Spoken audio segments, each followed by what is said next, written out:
জন্যা শ্রুতিমাত্রেণ পুমাन् ভবতি নির্মলঃ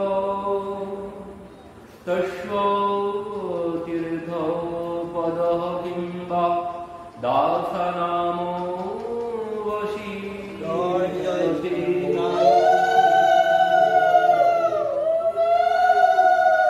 ভক্তির পরে যখন মহাপ্রভু বললেন ইহ হয় আগে কহ আর রায় কহে দাস্য প্রেম সাধ্য সার। এবার বললেন দাস্য প্রেম সাধ্য সার কেন বললেন? কারণ আমরা পেয়ে গেছি, প্রেম ভক্তির দ্বারা ভগবানকে পেয়ে গেছি। ভগবানকে পাওয়ার পথ আর কিন্তু পাওয়ার কোনো বিধির কথা আর বলেনি। এর আগে যা যা বলেছেন সব পাওয়ার ব্যবস্থা, কি করলে ভগবানকে পাওয়া যেতে পারে সেখানে নানান রকম পথ দেখিয়েছেন। সেখানে কি বলেছিলেন? প্রথমে বলেছিলেন স্বধর্ম আচরণ, পরবর্তীতে বললেন স্বধর্ম ত্যাগ, তার পরবর্তীতে বললেন কৃষ্ণে কর্মার্পণ। তাতেও মহাপ্রভু বললেন এখানেও সম্ভব নয় ভগবানকে পাওয়া। পরবর্তীতে বললেন জ্ঞান মিশ্রা ভক্তি সাধ্যসার, মহাপ্রভু বললেন এখানেও সম্ভব নয়, ইহ বাহ্য সব বাইরের কথা। তারপর বললেন যে জ্ঞান শূন্য ভক্তি, তখন মহাপ্রভু বললেন ইহ এর দ্বারা পাওয়া যেতে পারে। তার পরবর্তীতে এসে বললেন প্রেম ভক্তি সাধ্য সার। তো এই প্রেম ভক্তির দ্বারাই ভগবানকে পাওয়া সম্ভব, প্রেম ভক্তি ছাড়া ভগবানকে পাওয়ার অন্য কোনো পথ নেই। ভগবানকে পাওয়ার কেন বললেন? নিজের যে জন্য মানব শরীর পেয়েছি, এখানে যে বলেছেন দাস্য প্রেম, পরবর্তীতে বলছেন দাস্য প্রেম সাধ্যসার। তো দাস্য প্রেম সাধ্যসার কেন বলেছেন? কারণ প্রথম কারণ দেখিয়েছেন যেটি আমরা শ্রবণ করলাম, যে ঋষি দুর্বাসা দাসের গুণগান করলেন, দাসের মাহাত্ম্যের কথা বললেন। যিনি ভগবানের দাস হতে পেরেছেন তার কাছে জগতে কোনো কিছু অসম্ভব নেই, তার কাছে সবকিছু সম্ভব। যা জগতে কোনোদিন ভাবা যায় না, কেউ যদি কাউকে মারতে যায়, যেখানে দুর্বাসা ঋষি অম্বরীশ মহারাজকে মেরে ফেলতে চেয়েছিল সেই তৃতীয়া দৈত্যকে দিয়ে, তৃতীয়া দৈত্য খেয়ে ফেলতে যাচ্ছিল, তো সেই সঙ্গে সঙ্গে সুদর্শন ঋষি তাকে বধ করল। সেই সুদর্শন ঋষি দুর্বাসাকে এবার তাড়াতে শুরু করল। তো এবার যখন সমস্ত সব ত্রিলোক ঘুরে ঘুরে এসেছেন ভগবানের কাছে, ভগবান বললেন আমি পারবো না। কেন? আমি অহং ভক্ত পরাধীন, আমি ভক্তের কাছে পরাধীন। তো এই জন্যে তো দুর্বাসা ঋষির মাথা ঘুরে গেছে। ভগবান বলছেন আমি কোনো কিছু করতে পারবো না। ঋষি দুর্বাসা বলছেন কেন প্রভু, তুমি যে বলেছ যে তোমার শরণাগত হবে, সক্রিদেব প্রপন্নিয়া তবাস্মি কি আচতে অভয়ম সর্বভূতেভ্যো দদামি এতদ্ব্রতম মম। সমস্ত ভয় থেকে আমি তাকে মুক্ত করব যিনি একবার বলবে প্রভু আমি তোমার শরণাগত। আর সেখানে প্রভু আমি তো তোমার শরণাগত হলাম, তো তুমি কেন রক্ষা করবে না? ভগবান বললেন আমি পারবো না। কেন? কারণ আমি ভক্তের পরাধীন, আর তুমি সেই ভক্তের চরণে অপরাধ করে এসেছো, এই জন্যে বললেন আমি পারবো না। তো সেখান থেকে এবার বললেন তুমি ভক্তের কাছে যাও। তো সেখান থেকে তিনি পুনরায় ফিরে এলেন রাজার কাছে। রাজার কাছে এসে দেখলেন মহারাজ 1 বছর ধরে সেইভাবে চরণামৃত হাতে দাঁড়িয়ে আছেন। এই জন্যে ঋষি দুর্বাসা বলছেন জন্যাং শ্রুতিমাত্রেণ পুমাन् ভবতি নির্মলঃ তস্য তীর্থ পদঃ কিংবা দাসা নাম বশিষ্যতে।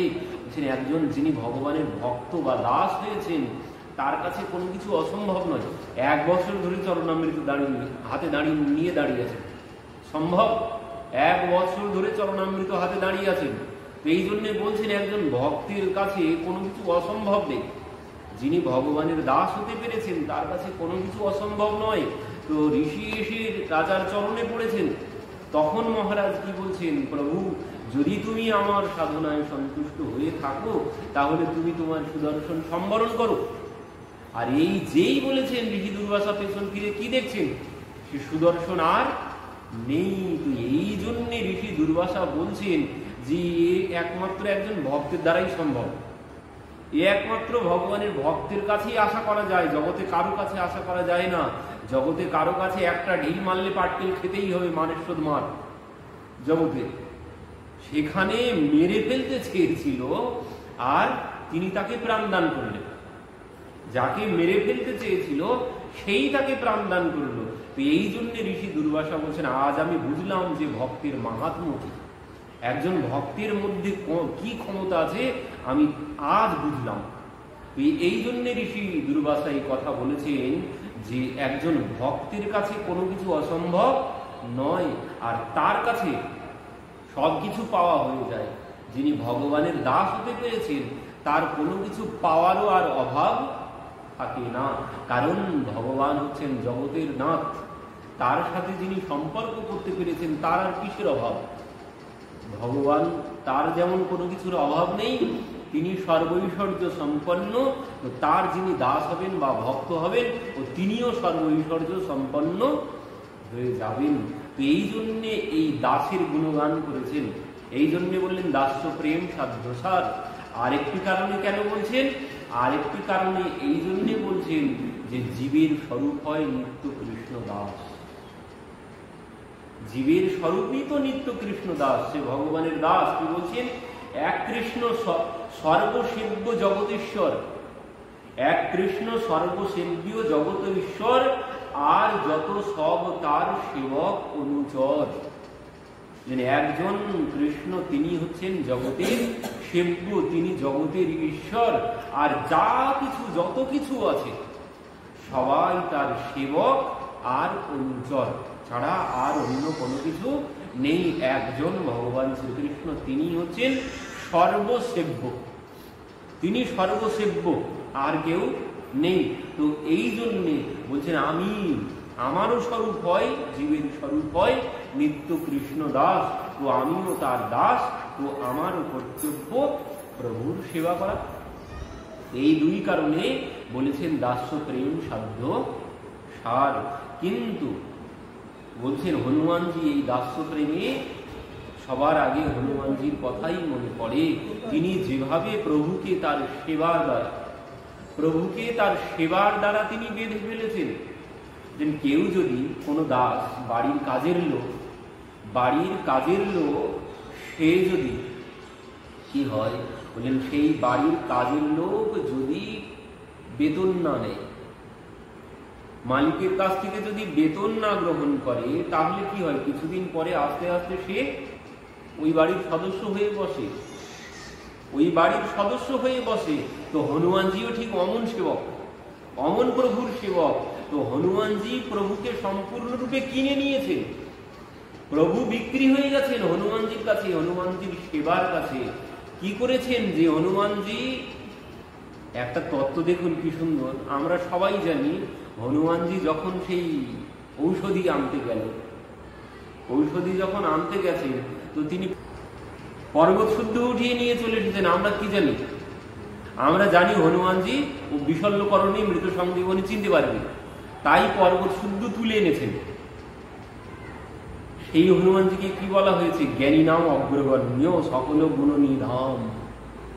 সকল গুণ তার মধ্যে আছে, যার মধ্যে সকল গুণ আছে, জ্ঞানী নাম অগ্রগণ্য, যার উপাধি, সে চিনতে পারেনি এই বিশল্যকরণে মৃত সঞ্জীবনী কি করে মানা যায়? কি করে মানা যায়? এ কি সত্য হতে পারে কোনোদিন? যিনি জ্ঞানী নাম অগ্রগণ্য, সকল গুণের আধার, যার মধ্যে সকল গুণ আছে, জ্ঞানীদের মধ্যে তিনি অগ্রগণ্য, সেই হনুমানজি এই সামান্য একটা বিশল্যকরণী মৃত সঞ্জীবনী চিনতে পারেননি। তিনি পর্বত শুদ্ধ উঠিয়ে নিয়ে এসেছেন। যদি আমি ঔষধ না চিনতে পারি, ঔষধের দোকান শুদ্ধ কিনে নিয়ে আসবো, এ কোনোদিন সম্ভব? কিন্তু হনুমানজির দ্বারা সম্ভব হয়েছে। তিনি সমস্ত পর্বত শুদ্ধ তুলে নিয়ে এসেছেন। কেন? বললেন চিনতে পারেনি তার জন্যে। আমরা এটাই সবাই জানি, চিনতে পারেনি তার জন্যে, কিন্তু আসল কারণ এটি নয়। যাকে জ্ঞানী নাম অগ্রগণ্য, তিনি সবার মধ্যে জ্ঞানী, সেই হনুমানজির দ্বারা কোনোদিন এমন কাজ সম্ভব তিনি চিনতে পারবেন না। কিন্তু একজন মহাত্মা বলছেন, তার ভাবটি আমার খুব ভালো লেগেছে। তার ভাবটি আমার মনে বসে গেছে একদম। মানে এতদিন শুনে এসেছি যে এই কথাই, যে হনুমানজি চিনতে পারেনি তাই পর্বত শুদ্ধ নিয়ে চলে গেছেন। বললেন না, এই জন্য না, হনুমানজি যখন গিয়েছে পর্বতেরও প্রাণ আছে, বৃক্ষরা তাদেরও প্রাণ আছে। তো বলছেন যখন হনুমানজি ওখানে গিয়ে উপস্থিত হয়েছেন, সবাই হনুমানজিকে বলতে শুরু করেছেন, আমি প্রভুর সেবায় সশরীরে যেতে চাই, আমি প্রভুর সেবায় সশরীরে যেতে চাই, তুমি কৃপা করে আমাকে প্রভুকে দর্শন করাও। পর্বত পর্যন্ত সেও হনুমানজির কাছে মিনতি করে জানিয়েছেন। ওখানে যত বৃক্ষ ছিল সবাই হনুমানজির কাছে মিনতি করেছেন যে তুমি আমাকে প্রভুকে নিয়ে দর্শন করাও, যদি আমি প্রভুর কোনো সেবায় লাগতে পারি। তো এই জন্যে সবার মনোবাসনা পূর্ণ করার জন্যে তিনি পর্বত শুদ্ধ উঠিয়ে নিয়ে চলে এসেছেন। তিনি সব জানতেন যে কোনটি মৃত সঞ্জীবনী, কোনটি বিশল্যকরণী। যিনি জ্ঞানী নাম অগ্রগণ্য, তাকে আমরা বলে দিচ্ছি, তিনি চিনতে পারেননি বিশল্যকরণ। এ কোনোদিন সম্ভব নয়, তাকে ছোট করা হবে যদি বলি চিনতে পারেন। তাহলে তিনি জ্ঞানী নাম অগ্রগণ্য কি করে হবেন? জ্ঞানীদের মধ্যে অগ্রগণ্য তিনি কি করে হবেন? যিনি সামান্য এইটুকু জ্ঞান যার নেই, তিনি কি করে অগ্রগণ্য হতে পারেন? সকল গুণ নিধাম বলছেন, সমস্ত গুণ তার মধ্যে আছে, আর এই সামান্য আয়ুর্বেদের গুণ তার মধ্যে নেই। এ কোনোদিন বিশ্বাস করা যায়? বলছেন না, সবাই তার কাছে মিনতি করেছিল যে আমি যদি প্রভুর সেবায় লেগে যাই তো তুমি আমাকে নিয়ে চলো। হনুমানজির কাছে সবাই যখন মিনতি করতে শুরু করেছেন, এই জন্যে হনুমানজি তাদের সবাইকে একসাথে পর্বত শুদ্ধ উঠিয়ে নিয়ে প্রভুর কাছে এনে উপস্থিত করেছেন, অন্য কোনো কারণে নয়। তো এই সেবার জন্যে হনুমানজি প্রভুকে জয় করে নিয়েছেন। কিন্তু মহাপ্রভু বলছেন যে এতে ঠিক পূর্ণ হচ্ছে না, দাস্য প্রেমেও সম্পূর্ণ রূপে সেবা হচ্ছে না। কেন? বলছেন হনুমানজি যতই সেবা করুক তার মধ্যে ওই বিধি বিধান আছে। দাস যতই প্রভুকে সেবার দ্বারা প্রভুর মন জয় করে নিক না কেন, বাড়ির সদস্য হয়ে গেলেও দাসের মধ্যে কিন্তু একটা সম্ভ্রম, একটু দূরত্ব, মালিক আর দাসের মধ্যে দূরত্ব থাকবেই। এই দূরত্ব কিছুতেই লাঘব হওয়া সম্ভব নয়। এই জন্য বলেছেন দাস্য প্রেমে সম্পূর্ণ হচ্ছে না। তুমি আগে বলো ইহ হয়, আগে কহো আগে। দাস্য প্রেমে হনুমানজি প্রভুকে কিনে ফেললেও যেভাবে সখারা সেবা করেছেন ওইভাবে সখাদের মতো সেবা হনুমানজি করতে পারেন না। দাস কোনোদিন পারেন না, সম্পূর্ণ রূপে সেবা সুখ একজন দাস দিতে পারে না। সম্পূর্ণ রূপে সেবা সুখ একজন দাস দিতে পারে না। সে প্রভুর আদেশ না পেলে সেবা করতে পারবে না, আদেশ পেলে তারপর সেবা করতে পারবে, ইচ্ছা মতো সেবা করতে পারবে না। সখারা যেভাবে সেবা করেছেন সেইভাবে কোনোদিন দাস সেবা করতে পারে না। তো এই জন্য পরবর্তীতে বললেন সখ্য প্রেম সাধ্য সার। কারণ সখারা যেভাবে সেবা করতে পারে একজন দাস সেইভাবে সেবা করতে পারে না। সখারা গোপালকে খেতে খেতে, গোপাল দেখ দেখ এই ফলটা কি সুন্দর মিষ্টি, কি সুস্বাদু ফল, তুই একটু খেয়ে দেখ। তো অর্ধেকটা তারা খেয়েছে, খেয়ে তারপর গোপালকে খেতে দিচ্ছে। তো কোনোদিন হনুমানজি প্রভুকে এইভাবে খেতে দিতে পারে না। দাস কোনোদিন এইভাবে খেয়ে দেখে সেই ফল প্রভুর মুখে তুলে দিতে পারে না, কিন্তু সখারা পারে। তো এই জন্য বললেন সখ্য প্রেম সাধ্য সার। আর কেন বলছেন? বলছেন সখ্য প্রেম সাধ্য সার এই জন্যে কারণ প্রভু নিজেই বলেছেন। সখ্য প্রেম কেন সাধ্য সার বলছেন?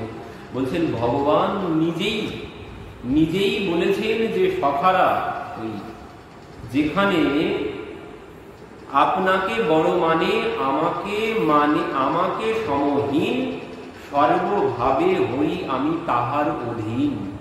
ভগবান কি বলছেন?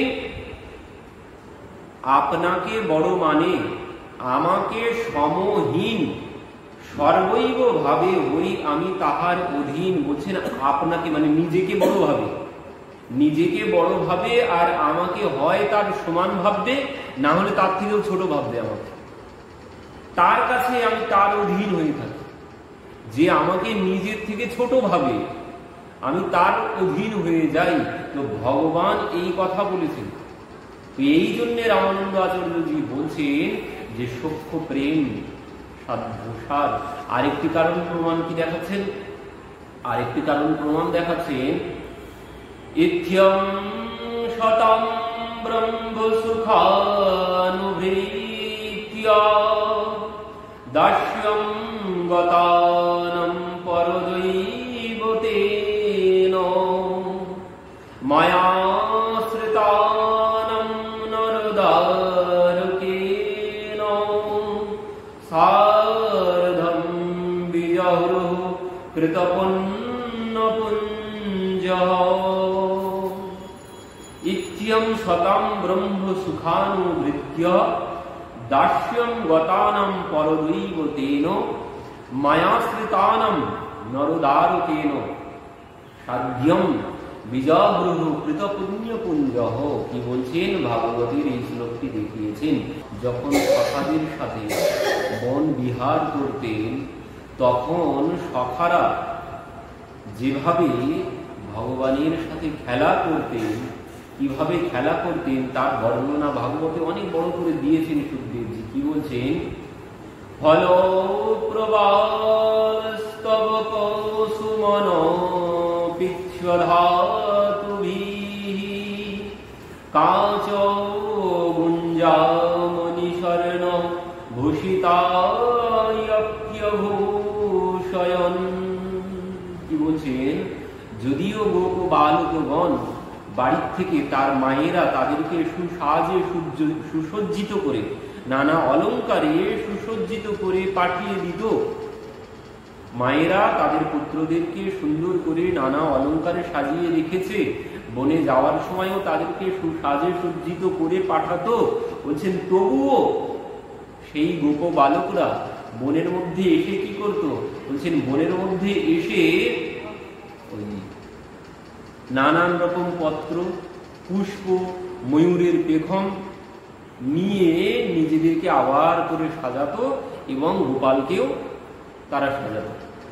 তো এইভাবে বলছেন গোপালকে তারা আগে নিজে সাজতো, গোপালকে সাজাতো, সাজানোর পর তারা নিজেদের খেলায় মত্ত হয়ে যেত।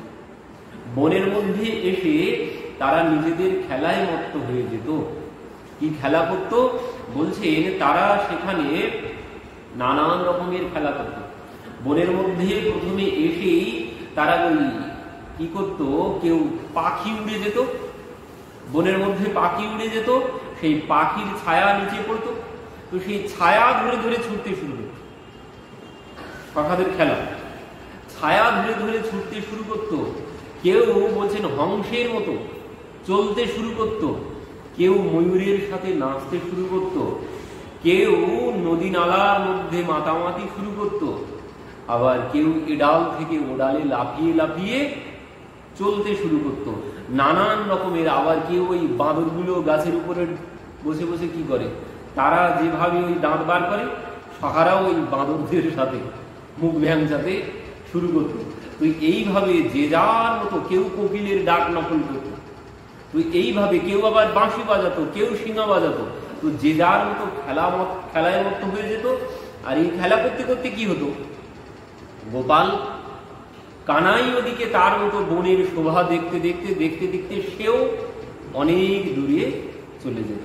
এবার যখন অনেক দূরে ভগবান চলে যেত, তখন সখারা যখন দূর থেকে দেখতে পেত যে কানাই অনেক দূরে চলে গেছে, তখন এরা নিজেদের সমস্ত খেলা বাদ, যে যা করতো সব কিছু বাদ দিয়ে যখন দেখতো কানাই অনেক দূরে চলে গেছে, তখন তারা সবাই ছুটতে শুরু করত। এবার ছোটার সময় কি বলতো? বলছেন যদি দুর্তঙ্গত কৃষ্ণ বনসভক্ষয়ানতম তমহং পূর্বম অহং কুর্বামিতি সংস্পর্শ মিরে। যদি দূরম গতঃ কৃষ্ণ বন সৌভক্ষণায়তম, বলছেন বনের শোভা দর্শন করতে করতে কৃষ্ণ যদি অনেক দূরে চলে যেত, তখন সখারা অহং পূর্ব মিতি সংস্পর্শ রে মিরে, বলছেন তারা সবাই ছুটতে থাকতো আর বলতো আমি গোপালকে আগে স্পর্শ করব, আমি গোপালকে আগে স্পর্শ করব, এই বলে তাদের মধ্যে দৌড় প্রতিযোগিতা শুরু হয়ে যেত, যে যার মতো দৌড়াতে শুরু করতো। তো বলছেন এইভাবে দৌড়াতে দৌড়াতে তারা এসে গোপালকে এক সময় স্পর্শ করতো। এবার কি হতো বলছেন, একদিনের খেলা, বলছেন নানান দিনে নানান রকম খেলা হয়। ভগবান এই যে তুই কোন বড় লোক, তুমি আমি সম, এখানে সখাদের মধ্যে সমতা আছে। সখারা দাস্য প্রেমে যেটি সম্ভব নয়, দাস কোনদিন প্রভুর কাঁধে চড়তে পারে না, সখারা ভগবানের কাঁধে চড়েছে, ভগবানকে কাঁধেও চড়িয়েছে। গোপাল ওই যে গাছটা দেখতে পাচ্ছিস, ওই পর্যন্ত যদি তুই আমাকে নিয়ে যাস কাঁধে করে, তো আমি ফিরে আসার সময় তোকে কাঁধে করে নিয়ে আসবো। তো এই বলে সখারা গোপালের কাঁধে করে ওই গাছ পর্যন্ত চলে যেত। এবার যাওয়ার পর কি হয়েছে, ওই যখন গাছের গোড়ায় নিয়ে নামিয়ে দিয়েছে, এবার গোপাল বলছে তুই এবার ঘোড়া হ, আমি তোর কাঁধে উঠবো। সখারা গোপাল তোকে ঠকিয়েছি, গোপাল তোকে ঠকিয়েছি, এই বলে দুহাত তালি দিয়ে নাচতে থাকে। এমনকি তারা গোপালকে কাঁধেও করত। তো এইভাবে সখাদের সাথে ভগবান বিহার করত, বন বিহার করতেন। তো বলছেন এখানে, যিনি জ্ঞানী সাধু পুরুষদের কাছে ব্রহ্মানন্দের অনুভূতি স্বরূপ, যিনি জ্ঞানী সাধু পুরুষদের কাছে ব্রহ্মানন্দের অনুভূতি স্বরূপ, দাস্য ভাবে আরাধ্য দেবতা, দাসের কাছে যিনি আরাধ্য দেবতা, ব্রহ্মানন্দের অনুভূতি স্বরূপ, যিনি সাধু দিগের কাছে জ্ঞানী দিগের কাছে ব্রহ্মানন্দের অনুভূতি স্বরূপ, যিনি দাস্য ভাবে আরাধ্য দেবতা, আর মায়ামুগ্ধের কাছে সাধারণ বালক মাত্র, মানে বিষয়ে যিনি অন্ধ তার কাছে তিনি সাধারণ বালক মাত্র। তো বলছেন সেই ভগবান সখাদের সাথে এইভাবে খেলা করছেন। বলছেন এই যে ইত্যম শতম ব্রহ্ম সুখানুভৃত্য, বলছেন যে অনুভূতি এই সখারা পেয়েছে, এই সখারা যে অনুভূতি পেয়েছে, এই অনুভূতি বলছেন স্বয়ং ব্রহ্মাও পাননি, মহাদেবও পাননি, এমনকি লক্ষ্মী দেবীও সেই অনুভূতি পাননি, যে অনুভূতি এই সখারা লাভ করতে পেরেছেন। এখানে কি বলছেন, সাধকদের মধ্যে সাধারণত তিন রকমের লোক দেখা যায়, তিন রকমের লোক দেখা যায়। কেমন? জ্ঞানী, কর্মী আর ভক্ত। জ্ঞানী তিনি ভগবানকে ওই ব্রহ্মস্বরূপ মানেন আর ওই ব্রহ্মে লীন হতে চান। আর কর্মী বলছেন, কর্মী কোন কর্মী? যিনি ওই মায়াশ্রিত কর্মী, যিনি সংসারে মায়ার আশ্রিত, তার দ্বারা ভগবানকে জানা সম্ভব নয়। একমাত্র তাকে জানতে পারে যিনি ভক্ত, সেই তাকে জানতে পারে। তো সেই ভগবান আজ সখাদের সাথে এইভাবে বনে বিহার করছেন। তো এই সখাদের সৌভাগ্যের কথা এখানে বর্ণনা হয়েছে এই শ্লোকে, যে সখাদের সৌভাগ্য বলছেন স্বয়ং ব্রহ্মাও পাননি। এই সখাদের এই জন্য ব্রহ্মা বলেছিলেন না অহোভাগ্য অহোভাগ্য, বলছেন এই মানে সখাদের কেমন সৌভাগ্য যে নন্দ ব্রজৌ কসম, নন্দবন ব্রজৌ কসম জন্মিত্রম পরমানন্দ্যম, যিনি স্বয়ং পরম ব্রহ্ম ভগবান, সেই পরম ব্রহ্ম ভগবানের সখা হয়েছেন এই সখারা, মানে এই ব্রজ গোয়ালারা, এই গোপ বালকরা, যে ভগবান তার সখা হতে পেরেছেন। তো এদের কত বড় সৌভাগ্য! এই জন্যে ব্রহ্মা বলেছিলেন, প্রভু তুমি আমাকে এই ব্রজের গোয়াল বানাও, ব্রজ গোয়াল বানাও প্রভু, আমার এই দেহ ব্রহ্ম পদ অর্ক মোহে করহু ব্রজ গোয়াল। করজোড়ে ব্রহ্মা খড়ে सुनो नंद के लाल, देहो ब्रह्म पद और को मोहे करहूं ब्रजो गोपाल। এই যে সখাদের সৌভাগ্য দেখে ব্রহ্মা বলছেন, প্রভু তুমি এই ব্রহ্মপদ অন্য কাউকে দিয়ে দাও, আমাকে তুমি এই ব্রজের গোয়ালা তোমার সখা বানাও। এদের সৌভাগ্য দেখে ব্রহ্মাও হতচকিত হয়ে গেছেন যে সখারা এইভাবে ভগবানের কাঁধে চড়ছে। আবার বলছে যে গোপাল তোকে ঠকিয়ে দিলাম, গোপাল তুই ঠকে গেছিস। কাঁধে করে নিয়ে গেছে, নিয়ে গিয়ে বলছে গোপাল তুই ঠকে গেছিস, আর তোকে কাঁধে করে নিয়ে যাব না। তো গোপাল তুই বুঝতে পারলি না, আমার মনের বাসনা তুই বুঝতে পারলি না।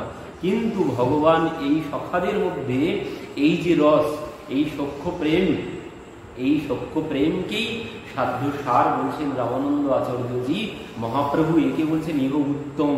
কারণ ভগবান এই সখাদের সাথে যে সুখ পেতেন সেই সুখ আর অন্য কোথাও পেতেন না। সেই জন্য মহাপ্রভু বলছেন ইহ উত্তম।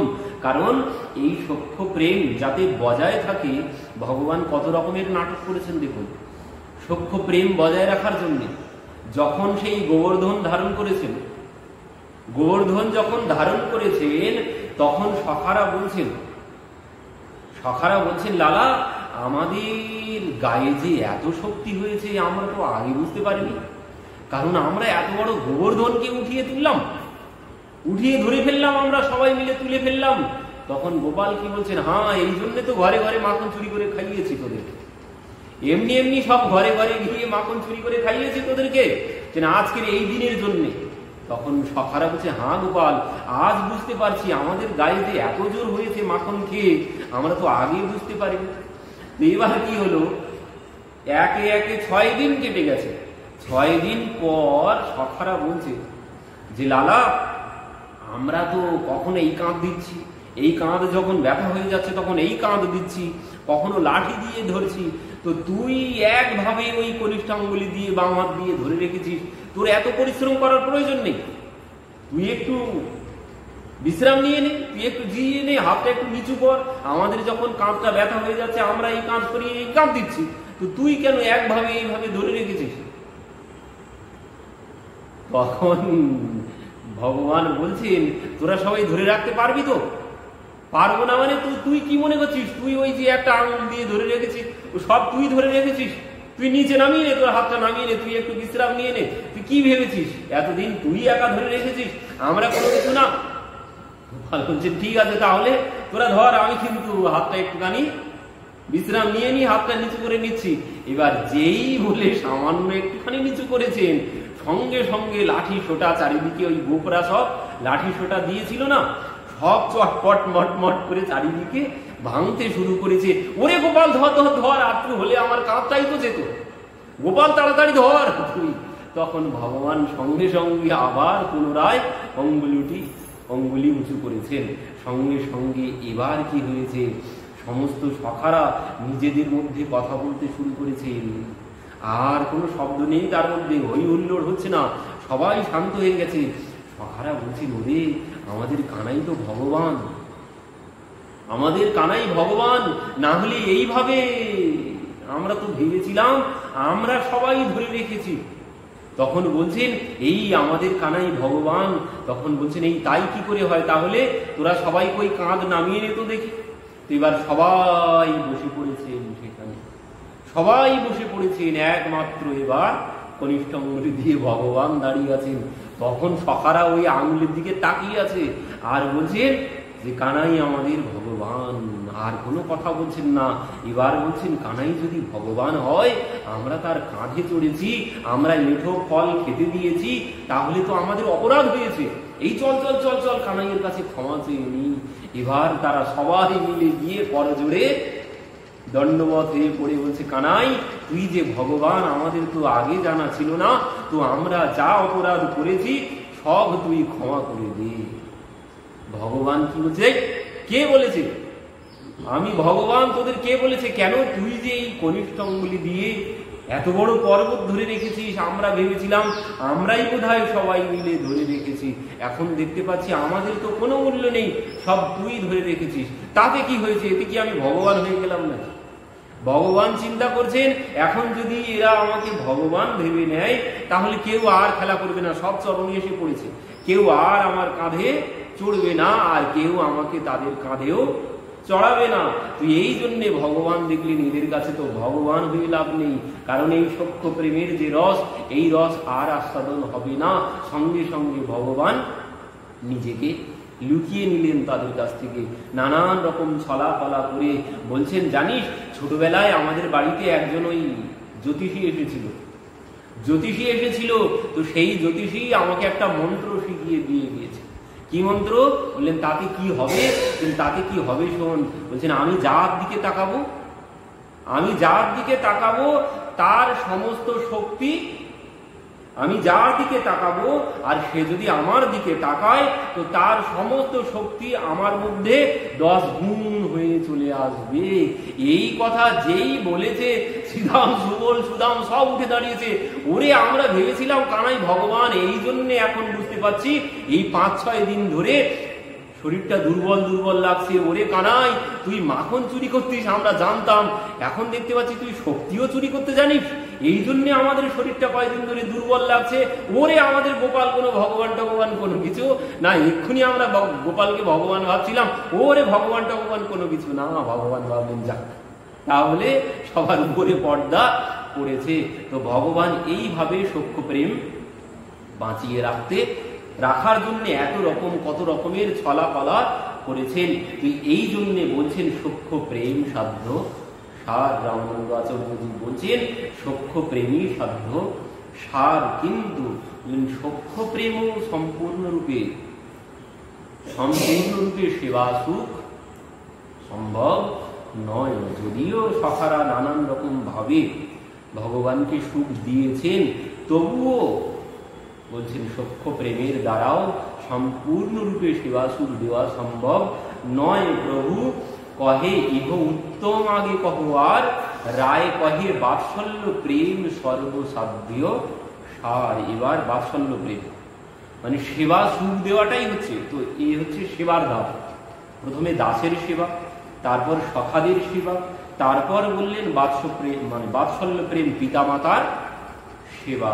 ওই যে কথা বলেছেন আপনাকে বড় মানে আমাকে সমহীন, সখারা সমান মানত, এই জন্য তো কাঁধে চড়তো, সমান না হলে কাঁধে চড়া যায় না। কিন্তু আমার থেকেও ছোট, যে আমাকে বলছেন আমাকে যে নিজের থেকে ছোট মানতে পারবে, আমি তার কাছে তার হয়ে যাই তার অধীন। তো অধীন নিজেকে ছোট ভাবে, মানে ভগবানকে নিজের থেকেও ছোট কে ভেবেছেন? ছোট সেই ভেবেছেন, মানে যে ছোট ভাবতে পারবে সে আরো বেশি সেবা সুখ দিতে পারবে।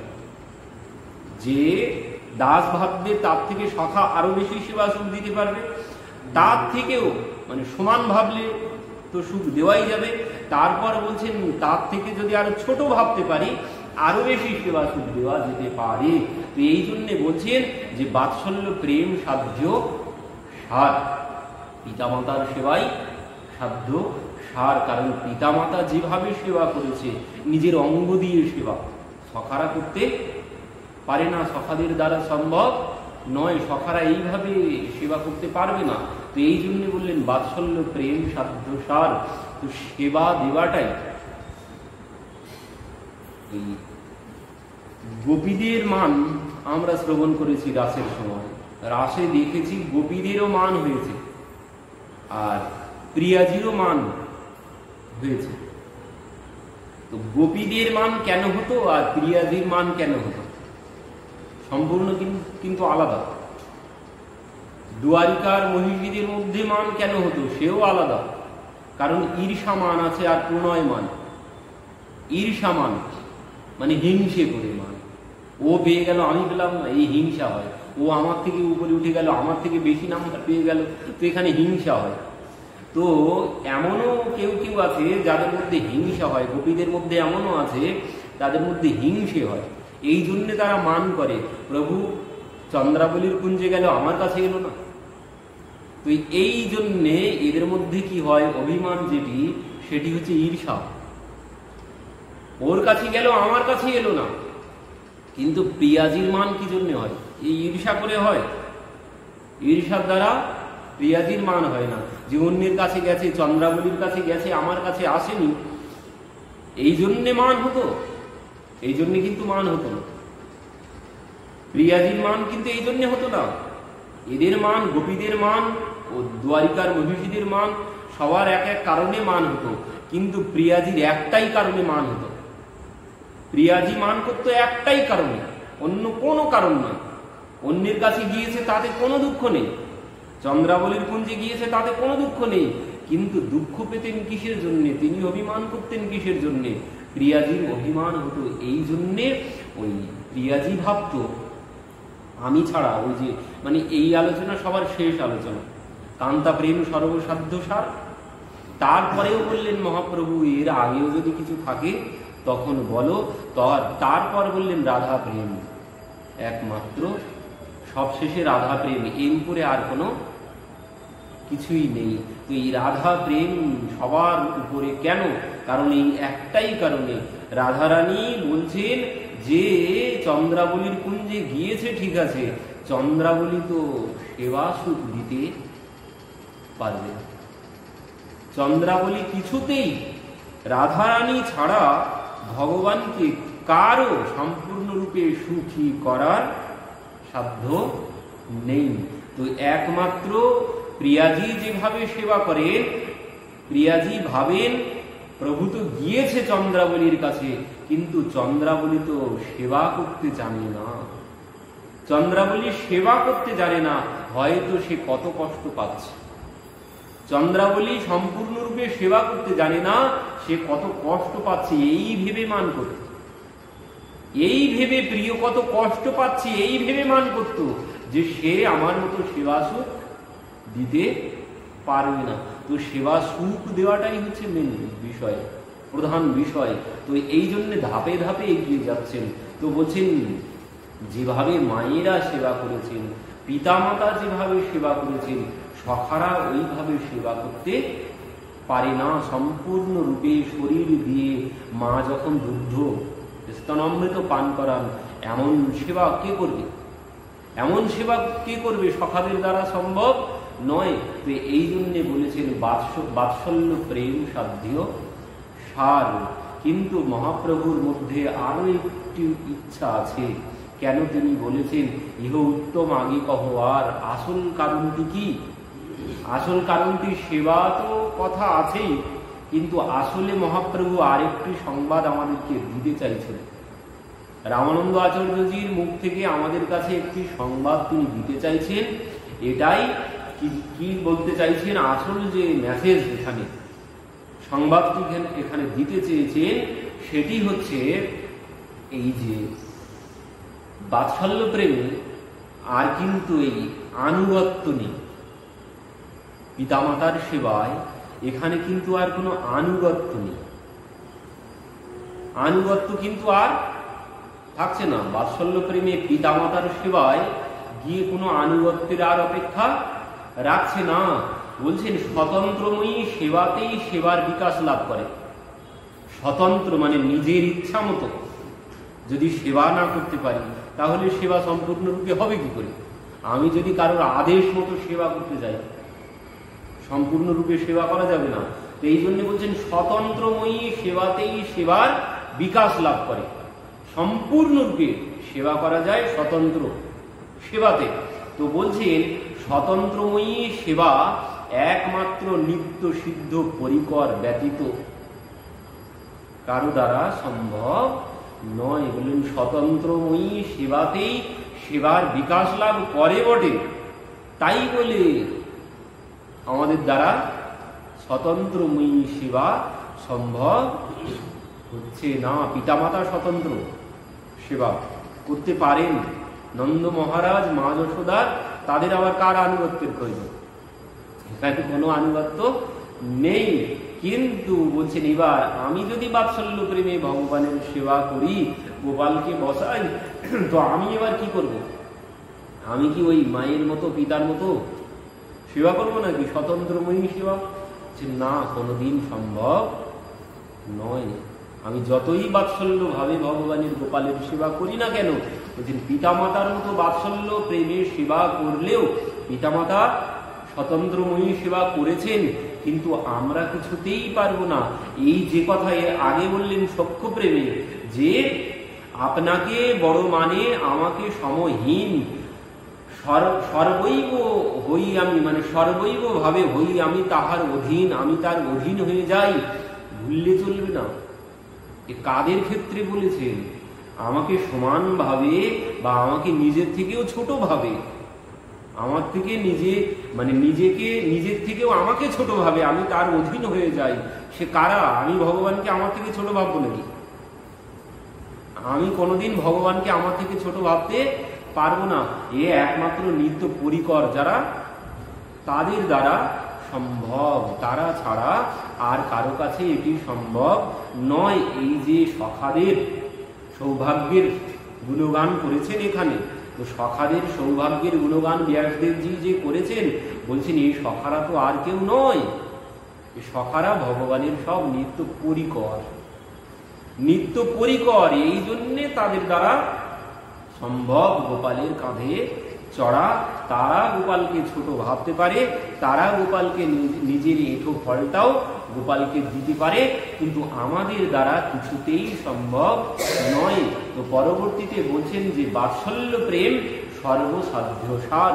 কেন বলছেন? বলছেন এখানে নন্দ্য কিম করদ ব্রহ্মণ শ্রেয় এবং মহাদ্বয়ম যশোদা চ মহাভাগা প্রাপৌ যস্য স্তনম হরি। কি বললেন? নন্দঃ কিম করদঃ ব্রহ্মণ শ্রেয়ঃ কি বল এবং মহোদয়ম যশোদা চ মহাভাগা প্রাপৌ যস্য স্তনম হরি। বলছেন নন্দ মহারাজ মা যশোদা কি এমন পুণ্য করেছেন, যার জন্য বলছেন যশোদা চ মহাভাগা, মহাভাগ্যবতী তিনি, প্রাপৌ যস্য স্তনম হরি, তিনি ভগবানকে স্তনমৃত পান করাচ্ছেন।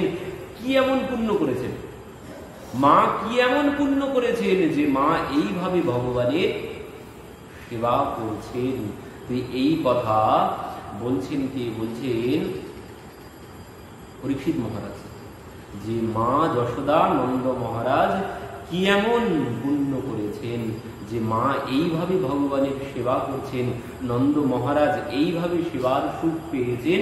পরীক্ষিত মহারাজ এই সৌভাগ্যের কথা বলছেন। তো এই জন্য বললেন বাৎসল্য প্রেম সর্বসাধ্য সার। আর কেন বলছেন? নেয়মাং বিঞ্চির ভবৈন শ্রীপাঙ্গ সংশ্রয় প্রসাদম লেভিরে গোপী ইয়ৎ প্রাপ্য বিমুক্তিদাতা। কি বললেন? নিয়মম বিঞ্চি নো ভব নো শ্রীপাঙ্গ সংশ্রয়। বলছেন যে সৌভাগ্য, যে সৌভাগ্য, সুখদেবজি বলছেন যে সৌভাগ্য স্বয়ং ব্রহ্মা, বিরিঞ্চি মানে ব্রহ্মা, ব্রহ্মাও লাভ করতে পারেননি, শ্রী লক্ষ্মী দেবী লাভ করতে পারেননি, মহাদেব লাভ করতে পারেননি, সেই সৌভাগ্য লাভ করেছেন এই গোপ বালকরা। সেই সৌভাগ্য লাভ করেছেন এই মা যশোদা, নন্দ মহারাজ। কি জন্যে লাভ করেছেন? এখানে সুখদেবজি মানে উপরে উপরে কিছুটা উত্তর দিয়েছেন। বলছেন এই যে নন্দ মহারাজ আর মা যশোদা এই সৌভাগ্য লাভ করেছেন কেন? বলছেন তারা দুইজন ছিল ধরা আর দ্রোণ নামের বসু, তারা অনেক তপস্যা করেছেন, তাদের তপস্যায় সন্তুষ্ট হয়ে ব্রহ্মা বর দিয়েছেন। ব্রহ্মা বর দিয়েছেন যেন ভগবানকে তারা নিজের পুত্র রূপে পেতে পারে। এই বলে চলে গেছে সুখদেবজি পরীক্ষিত মহারাজ, এই বলে চলে গেছে, কিন্তু এর ভিতরে আর জাননি। বলছেন যে সৌভাগ্য নিয়মম বৃঞ্চি নো ভব নো শ্রীপাঙ্গীয় সংশ্রয়। বলছেন যে সৌভাগ্য ব্রহ্মা লাভ করতে পারেননি, যে সৌভাগ্য লক্ষ্মী দেবী পায়নি, সেই সৌভাগ্য মা যশোদা নন্দ মহারাজ পেয়েছে। আবার বলে চলে যাচ্ছেন যে এই সৌভাগ্য কেন পেয়েছেন। পরীক্ষিত মহারাজকে একটুখানি বলেছেন উল্লেখ করে ভাগবতে, যে এই নন্দ মহারাজ আর মা যশোদা আর কেউ না, এরা ছিলেন সেই ধরার দুর্ন নামের বসু। ব্রহ্মা তাদেরকে বললেন, যাও তোমরা ধরাধামে গিয়ে অবতীর্ণ হও, তোমাদের ঘরে ভগবান আসবে, তোমাদের ঘরে ভগবান আসবে, তোমরা ধরাধামে গিয়ে অবতীর্ণ হও। তো সেই ধরা আর দুর্ন বসু তারা দুইজন নন্দ মহারাজ আর মা যশোদা হয়ে এসেছেন ব্রহ্মার ঘরে, বলে চলে গেছেন। তো এবার এখানে রামানন্দ আচার্যজি বলছেন যে প্রভু কি করে হলো, কেমন করে হলো। এখানে বলছেন, এইখানে না বললে অন্য জায়গায় সুখদেবজি দেখিয়ে গেছেন। কি বলছেন এখানে, যে ব্রহ্মা লাভ করতে পারেননি, ব্রহ্মার যে সৌভাগ্য হয়নি, যে সৌভাগ্য লক্ষ্মী দেবীর হয়নি, যে সৌভাগ্য মহাদেব পাননি, সেই সৌভাগ্য মা যশোদা নন্দ মহারাজ পেয়েছে ব্রহ্মার বরে। ব্রহ্মার বরে বলছেন, ব্রহ্মার বরে পেয়েছেন সেই সৌভাগ্য। কিন্তু এখানে শ্লোকে কি বলছে, শ্লোকে বলছেন বৃঞ্চি পায়নি, ব্রহ্মা পাননি। ব্রহ্মা যে সৌভাগ্য লাভ করতে পারেনি, তো সেই ব্রহ্মার আশীর্বাদে কি করে ধরা ধরুন নন্দ মহারাজ আর যশোদা হয়ে আসে, সম্ভব কি করে হলো। বলছেন যে ব্রহ্মা যে সৌভাগ্য লাভ করতে পারেনি, লক্ষ্মী দেবী পারেনি, মহাদেব পারেনি, তো সেই ব্রহ্মার আশীর্বাদে ধরা ধরুন বসু তারা পেয়ে গেল। তারা পেয়ে গেল কি করে, আমি পেলাম না, আমি অন্যকে দিই কি করে, আমি পেলাম না, আমি অন্যকে দেবো কি করে, কোনোদিন সম্ভব নয়। তবে বলছেন এখানে সুখদেবজি পরিষ্কার করেননি, অন্য জায়গায় পরিষ্কার করেছেন এই বিষয়টি। বলছেন এই যে ধরা ব্রণ বসু তারা দুইজন নন্দ মহারাজ আর মা যশোদা নয়।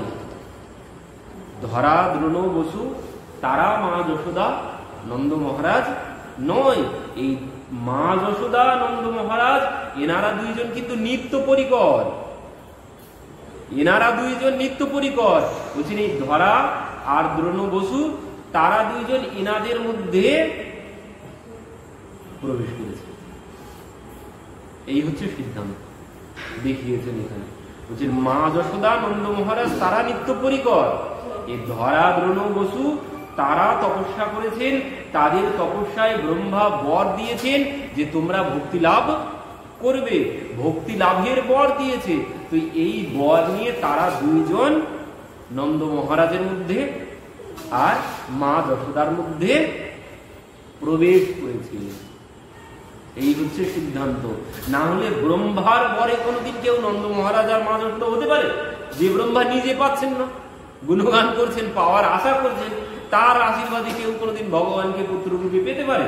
কোনোদিন সম্ভব নয়। তো এই জন্য বলছেন এই ধরা দ্রোণ এরা কেউ নন্দ মহারাজ মা যশোদা নয়, এরা দুইজন এনাদের মধ্যে প্রবেশ করেছে, এনাদের মধ্যে এসে প্রবেশ করেছেন। এই হচ্ছে সিদ্ধান্ত। তো বলছেন এই যে সৌভাগ্য লাভ করেছেন মা এবং পিতা ভগবানের সেবার, এই সেবা মা যেভাবে ভগবানের সেবা করেছেন, পিতা যেভাবে সেবা করেছেন, বাৎসল্য প্রেমে ভগবান কি করছেন, পিতার পাদুকা জোড়া মাথায় করে নিয়ে চলেছেন। তো এখানে ছোট ভগবানকে নিজের সন্তান মানে ছোট ভেবেছেন, মা ভগবানকে শাসন করছেন, মা ভগবানকে শাসন করছেন নিজের পুত্র জ্ঞানে। তো ভগবানকে ছোট তিনি ভেবেছেন। ভগবান বলছেন যে নিজের থেকে আমাকে ছোট ভাবতে পারে আমি তার কাছে বাধা পড়ে থাকি। তো মা ছোট ভেবেছেন, পিতাও ভগবানকে ছোট ভেবেছেন। তো এখানে এই শ্লোকের মধ্যে একটুখানি ইঙ্গিত দিয়েছেন, কি বলছেন, ওই দাম বন্ধন লীলার ইঙ্গিত দিয়েছেন এই শ্লোকের মধ্যে। নন্দ কিম করদ ব্রহ্মণ শ্রেয় এবং মহাদ্বয়, মানে এই শ্লোকের মধ্যে দাম বন্ধন লীলারও ইঙ্গিত দিয়েছেন। বলতে চাইছেন যে ভগবান কেমন ভক্তবৎসল, অহম ভক্ত পরাধীন, কেমন তিনি ভক্তের পরাধীন, তিনি সর্ব ঐশ্বর্য সম্পন্ন হয়েও সেই ভগবান কি করছেন, মায়ের হাতে বাঁধা পড়ছেন, মায়ের হাতে বন্ধন স্বীকার করছেন। বলছেন এখানে ওই যে অহম ভক্ত পরাধীন এই কথা সম্পূর্ণরূপে এখানেই সফল হয়েছে যে ভগবান ভক্তের কাছে পরাধীন, তিনি ভক্তের ভক্তিতে পরাধীন, বশ্যতা স্বীকার করেন ভগবান। এই জন্যে মায়ের